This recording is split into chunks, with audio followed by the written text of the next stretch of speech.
Marvel's Kull the Conqueror Volume 2 Number 1 hit store shelves and spinner racks in December of 1982. The same month, Time magazine named The Computer as Person of the Year, and the Hall & Oates song Man-Eater was number 1 in the music charts.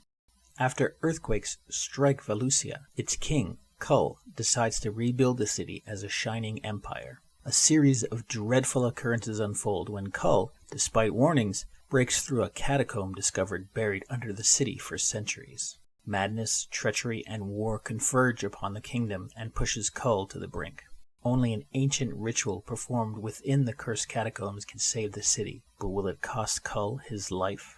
This story was written by Alan Zelenetz, film producer and comic book writer, best known for co-creating the series Alien Legion for Marvel's Epic Comics. Zelenetz was a high school principal who quit his job to work at Marvel. Starting out as a proofreader, he moved on to write for Thor, Conan the Barbarian, and Moon Knight. Zelenetz had plenty of history adapting Kull and Conan creators Robert E. Howard's writing, as Zelenetz was the main author and researcher for Marvel's official handbook of the Conan universe, a guide to the Hyborian Age, the fictional setting of the Conan the Barbarian stories. John Buscema created the art for this issue. Born in Brooklyn, Buscema showed an interest in drawing at an early age, copying comic strips such as Popeye. He eventually found work in 1948 under editor-in-chief and art director Stan Lee at Timely Comics. After a long career drawing and developing many superheroes, Buscema shifted gears in order to spearhead art duties on all 3 Conan titles. He then moved on to this revival of the Conan series for 10 issues. After penciling Conan the Destroyer movie adaptation in 1984 and the Conan of the Isles graphic novels in 1987, he left Conan the Barbarian in 1987, ending a 14-year association with the character. Inker Danny Bellinati started his career at Marvel, inking artists like Pat Broderick, Gil Kane, and Butch Juice on the Micronauts series. He then moved on to the Fantastic Four and Captain America. He also designed the costumes for the various Atlantic Universe characters, including the famous Captain Canada.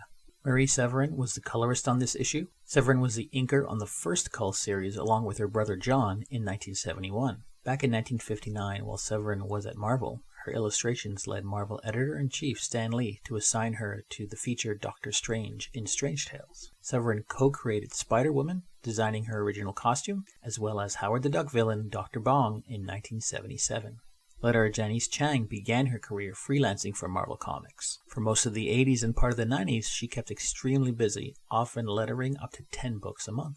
Dennis O'Neil was the editor on this issue. O'Neil is a writer and editor for both Marvel and DC from the 60s through the 90s. He is a legend in the industry. Check out my other video where I cover O'Neil in greater detail. The character Kull was created by writer Robert E. Howard, who found fame with his subsequent creation Conan the Barbarian. Kull was adapted by Marvel for the first time in 1971 and ran for over 2 years. The second series lasted only 2 issues. This story and its follow-up, The Blood of Kings. It was then followed 2 months later by Kull the Conqueror Volume 3 series. That series had an irregular publishing schedule with month-long gaps between issues. It lasted for a total of 11 issues. Kull also appeared several times in the Savage Sword of Conan series and other anthology books. Another graphic novel, Kull, The Veil of Shadow, was published in 1989. Author Robert E. Howard was born in Texas in 1906, the only child of a traveling country doctor and a housewife. He showed a keen interest in reading and writing at a young age, and soon began to submit various stories to the popular pulp magazines at the time, like Weird Tales. A Kull story was one of the earliest published, but it never managed to gain a large following, unlike his other characters, Conan the Barbarian and Solomon Kane. Howard died at the young age of 30 from a self-inflicted gunshot wound in 1936. Did you know Kull was one of the characters featured in the series of Marvel value stamps issued in the 1970s? Although not an incredibly popular character, Kull has appeared in several other comic series and one-shots. He appeared in 78 Conan-related issues. Others include The Tomb of Dracula, Bizarre Adventures, Marvel Team-Up, X-Men Annual, and Doctor Strange, Sorcerer Supreme. Kull's glorious return after almost a decade away is full of action, intrigue, magic, and, well, words. Don't let the bag, board, and Marvel logo fool you. This double-sized issue is wordy, harkening back to the days of pulp magazine short stories from the very writer who created Kull, Robert E. Howard. That aside, the story reads like a Shakespearean epic with tales of betrayal, curses, and politics in the fantasy realm of Valusia.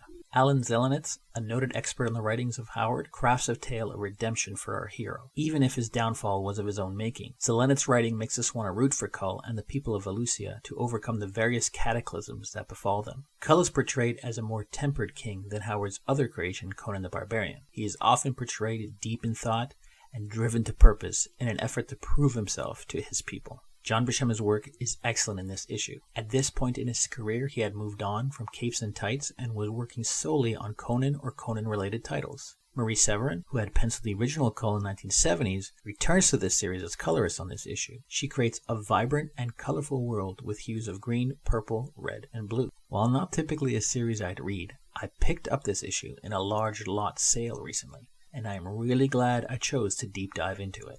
Mint issues are selling for as high as $75 according to pricecharting.com. I am seeing an issue of unknown quality selling for $3.99 on eBay and $5.30 at Midtown Comics. Distribution numbers are hard to find for 1982 specifically. I did manage to find figures for both 1981 and 82 combined, which totaled 7.83 million issues between a very select few publishers, mainly Marvel and DC. The top 5 selling comics in those years were Mad Magazine, X-Men, Amazing Spider-Man, Fantastic Four, and The Avengers. Kull didn't make the list, but 3 Conan titles did: Conan the Barbarian, King Conan, and Savage Sword of Conan. 1982 saw the beginning of Marvel making changes to their distribution deals by offering publications exclusively to the non-returnable direct sales comic store market as opposed to newsstands. Marvel first tested this distribution change on the X-Men themed Dazzler #1 in 1981. The result was sales of over 400,000 copies from fans and collectible speculators, a 50% increase than the average sales of an X-Men comic. Marvel saw green in their eyes and began to roll this out in 1982, and while this would eventually lead to the comic book crash of 1996, there was no stopping the train now. 3 specific titles, Khazar, Micronauts, and Moon Knight, followed Dazzler's route and were dropped from newsstands in favor of exclusive distribution to comic stores. Though they sold well generally, newsstands had the option to return or destroy the unsold comics for credit. Comic distributors did not, guaranteeing increased revenue for Marvel. Jim Shooter entered his 4th year as Marvel editor-in-chief in 1982, and with it came the rapidly evolving direct market. Shooter was also instrumental in helping creators get more royalties at that time. Shooter began the Epics comic imprint for creator-owned material and introduced company-wide crossover story arcs with Contest of Champions. This week, I wanted to find a comic shop as close to Kull creator Robert E. Howard's birthplace of Peaster, Texas. Located less than 10 miles away in the city of Weatherford is Session Zero Comic Books and Games. If you're in the area, be sure to check them out at 109 North Main Street in Weatherford, or check out their Instagram page. Simply look up Session Zero Games. Thanks for checking out this video. If you want to see more, please hit like and subscribe. If you have suggestions for comics you want me to deep dive into, please leave a comment below. Please help and support real artists. AI is great for a lot of things, but not for creating art and replacing artists. Thank you.